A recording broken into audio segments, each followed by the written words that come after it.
Hey, what's up guys, Lindsay here. We've got Ice Cream Man #1. Now, the main reason I got this comic is because the title is pretty stupid, and I figured it was going to be just about a killer ice cream man, and I've seen that. There's a movie from like 1995 called Ice Cream Man that stars Ron Howard's like ugly brother. I think his name is Clyde.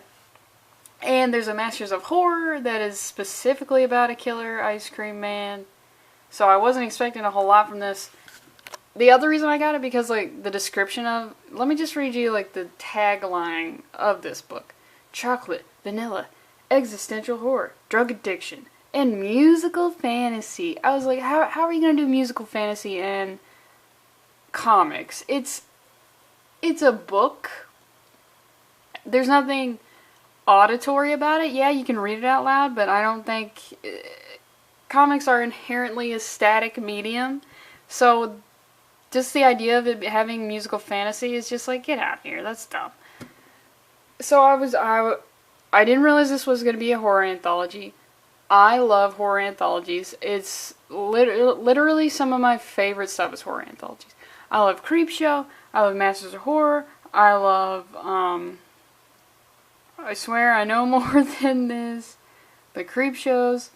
You could argue Goosebumps is. There used to be a lot of, like, way back in the day when, I don't even know what network it is now, but it was like Fox Family, they had horror anthologies. I love Twilight Zone, Tales from the Dark Side, Black Sunday, Scary or Die. I love Tales from the Crypt, how could I forget? Definitely Tales from the Crypt. I love horror anthologies, they're great. I just love them. And I'm into this. And for some reason, in my mind, I'm thinking that killer ice cream men are cliche. Which is, statistically, that's not on my side. Because I only know of 2 instances. But for some reason in my mind, killer ice cream men and killer clowns are like right next to each other. Like if there was a banquet hall for horror movie killers, ice cream men and clowns would be at the same table. And there are way more, I don't even know why that is, because there are way more killer clown movies. There's obviously It, Killer Clowns from Outer Space, Clown, Stitches. Stitches is so fucking good, you gotta go watch it. Killjoy, and there's like a billion sequels to that. If you want to get technical, any movie about John Wayne Gacy. The anthology Scary or Die has one of the guys from like High School Musical becoming a clown. Okay, so I'm very into this. I'm not even going to show a lot of this, so if you wanting to see a lot of this, go buy it, obviously, because, you know, the industry is dying. But I'm into it. Let's look at the cover. This cover, it's pretty basic, right? If you look, well, let me get far away.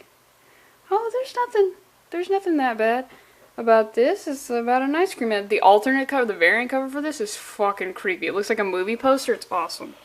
But we get close up, and you look at him, and you go, oh, there's something real wrong about this guy. And then you look at the kid, specifically this kid. She borderline looks like a lion with that going on here. And you know why it's creepy? Is because I just learned what this thing is called right here. It's called the philtrum.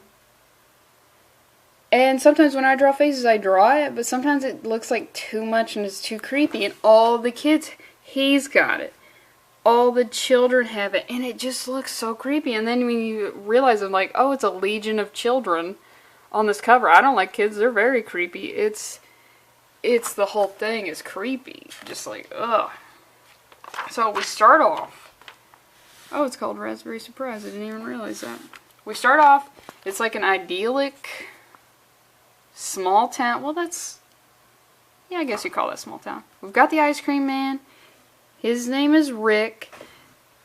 Looky here, is that Miss Penny Peterson? And Penny's a great name for a kid. It makes me think of Pee-wee's Playhouse. You know, when the 2 pennies come together for eyes. So we've established that he says, golly, you're getting big. We are establishing that this is a well-known figure. He's been the ice cream man at least long enough to see a child grow. Which kids, they grow at like a borderline alarming rate. So he could just know her for a year, but still, that's pretty good time. Pretty good time. So, of course, she gets vanilla because she's a basic Y-bish, you know. And we see this kid. And his mom and dad are not there. And the ice cream man, Rick? I just gotta call him ice cream man, because Rick is too, like... A guy's named Rick should be doing tough work. So, the fat kid says, I'm a big boy. And he's like, oh, a man of self-possession. That's weird. That's weird phrasing. Technically, it's not wrong. Technically, it's not wrong. Self-possession works here, but it's just like a little off. And I feel like that's the thing that happens in horror anthologies, is at the beginning, something seems a little off. Oh, and I forgot to mention, I guess this is going to be, it's called Ice Cream Man. He's going to be the connective tissue to all these stories. I think, and it's all going to, because they're all in the same town, it's called Ice Cream Man. It's like the comic and creep show. It's like, oh, you know what I forgot? I forgot the Necronomicon horror anthology based on H.P. Lovecraft. Oh, that's so good. The connective tissue in that is a guy breaking into a library to read the Necronomicon, and he's what keeps it all together. And then he has his own little story. That movie's so good. So, it just seems a little off. It just seems a little off that he said self-possession. And then this kid says chocolate. 2 scoops. Now, I hate that I think of Trump when I read this. Because there's a whole thing about Trump gets 2 scoops of ice cream and everybody else gets 1. It's stupid. It's a fact I don't need to know. And I only know it because NPR reported it a couple times just because.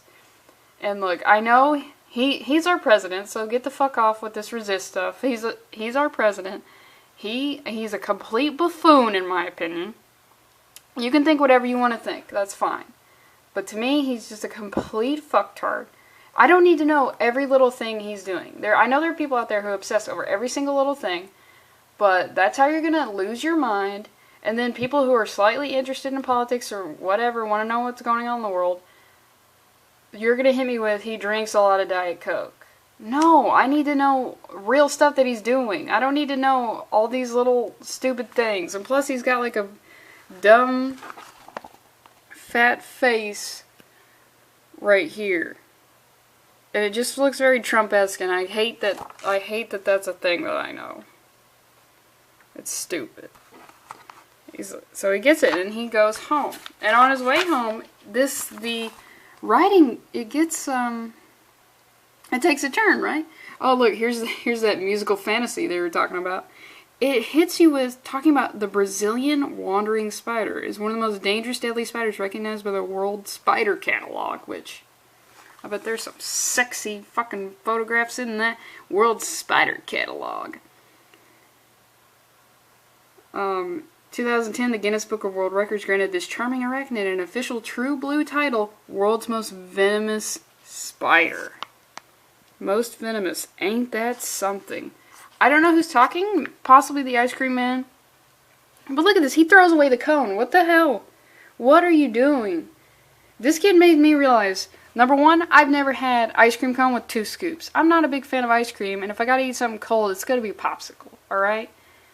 I've never wanted 2 scoops of ice cream. Am I missing out? Probably not, because I think that would destroy my insides. I would need to, like, my whole schedule would have to be clear for, like, the next 2 days. And then he throws the cone. I think the cone's my favorite part, because it's got a little bit of ice cream in it. But it's also crunches. And he just throws that shit in his own lawn. This kid, you are not likable, fatty. I'm sorry, dude.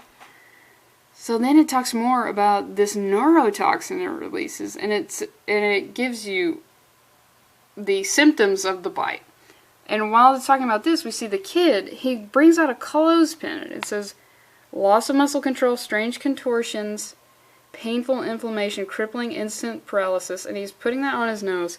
And in some cases, priapism, and if you don't know what that is, never-ending erection. I'm not going to show what happens when he goes in this house, because I want you to buy this. This is good. This is a good comic. Make sure I don't even... So, he goes in there, and we cut to... on the other side of town, we're at a police station. And it's got this, like, really obnoxious arrow right here. This is Detective... oh, it's pronounced Jaleo. Jaleo Juan. Is that right? That's like one of those Korean or Filipino names that I just have no clue about how to pronounce. Her colleagues call her 5E in reference to the fact that her first name, Chinese for most beautiful willow, contains all 5 vowels of the English alphabet. I don't believe that. I think once you get to a certain age, you stop thinking about vowels. I feel pretty good in saying like, oh yeah, your name has a lot of vowels. Said no one over the age of like 18. But if you're a cop and your name's Jolio, the other cops should be ripping into you at all times. They're not going to call her 5E. 5E is like 5V engine. V is like a cool sounding nickname. No, they'd be like, you're a woman, you're a cop in a small town, your name's Jolio, so we're going to call you Jolio, and technically it's not even harassment or anything because that's your name. So fuck off. This is her right here, of course. Wow, I'm looking at this now and she really looks like a dude. Like most people in their 30s, she's got a job for which she can summon only a minimum amount of passion or interest. This is a thing, I don't know if it's a reflection on society today or the writer. Because this is good, so I think he's into what his job is. I'm going to assume that he's possibly referencing people in his life or just like what's in like the zeitgeist right now or has always been of everyone has a job they hate, they don't try. And a part of me is sort of like getting sick of it. Like there are people who have jobs they don't like and they thrive in them because they realize like this is the reality, I have to do this, I need to make the best of it, or I can have this attitude, which is arguably an easier attitude to have, but it's whatever. It's like a trope of, it's like every single person on TV hates their job. And then there are little exceptions. This is like, everyone hates their job, and then there are exceptions, so whatever.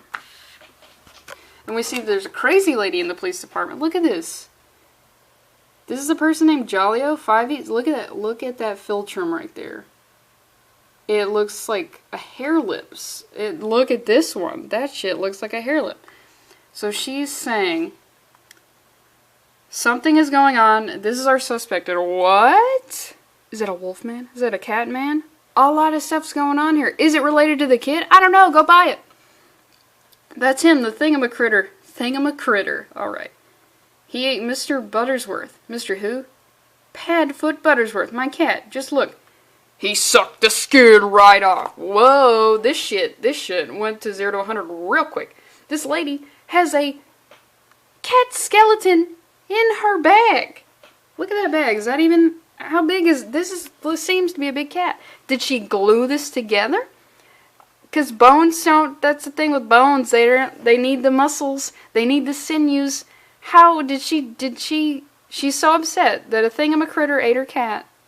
Sucked the flat skin right off, and in her mourning, she went down to the craft store, and she got some model glue, and through her wails of pain and her tears, she glued Mr. Buttersworth back together, because that's what he would have wanted. So, of course, I'm going to skip this one, but people are like, what is going on here? And then her partner says, if it would focus, probably, that'd probably be pretty good. If it would just focus a little bit. You know what, you do you, camera. Basically, he's saying, I'm telling you, 5E, this town is really something else. It's just filled to the fucking brim with kooks and crazes and 31 flavors of weird shit. Another callback to the ice cream man. And I really like this line. It's this right here. Okay.